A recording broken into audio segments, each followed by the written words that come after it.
এক ছেলে গ্র্যাজুয়েশন শেষ করার পর কথা প্রসঙ্গে তার বাবাকে জিজ্ঞাসা করল, বাবা, সফল জীবন কাকে বলে?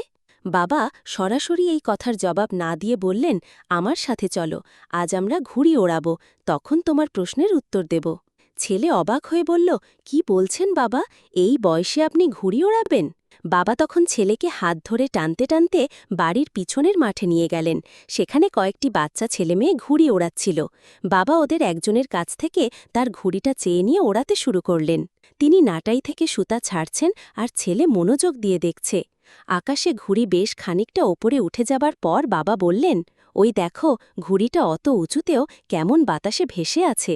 তোমার কি মনে হয় না এই সুতার টানের কারণে ঘুড়িটা আরও ওপরে যেতে পারছে না? ছেলে বলল, তা ঠিক, সুতো না থাকলে ওটা আরও ওপরে যেতে পারত। বাবা তখন আলগোছে সুতা কেটে দিলেন। ঘুড়িটা সুতার টান মুক্ত হয়ে প্রথমে কিছুটা ওপরে উঠে গেল, কিন্তু একটু পরেই নিচের দিকে নামতে নামতে দূরে অদৃশ্য হয়ে গেল।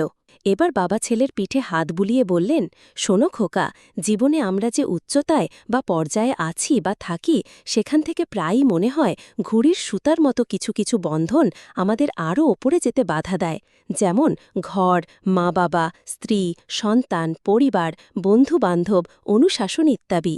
আর আমরাও সেই সব বাঁধন থেকে কখনো কখনো মুক্ত হতে চাই। বাস্তবে ওই বন্ধনগুলোই আমাদের উঁচুতে টিকিয়ে রাখে, আমাদেরকে স্থিরতা দেয়, নিচে পড়তে বাধা দেয়। এই বন্ধন না থাকলে আমরা হয়তো ক্ষণিকের জন্য কিছুটা ওপরে যেতে পারি, কিন্তু অল্প সময়েই আমাদেরও পতন হবে ওই বিনে সুতোর ঘুড়ির মতোই। জীবনে তুমি যদি উঁচুতে টিকে থাকতে চাও, তবে কখনোই ওই বাঁধনগুলো ছিঁড়বে না। সুতা আর ঘুড়ির মিলিত বন্ধন যেমন আকাশে ঘুড়িকে দেয় ভারসাম্য, তেমনি সামাজিক ও পারিবারিক বন্ধনগুলো আমাদের সাফল্যের শিখরে টিকে থাকার ভারসাম্য দেয়, আর একাই প্রকৃত সফল জীবন।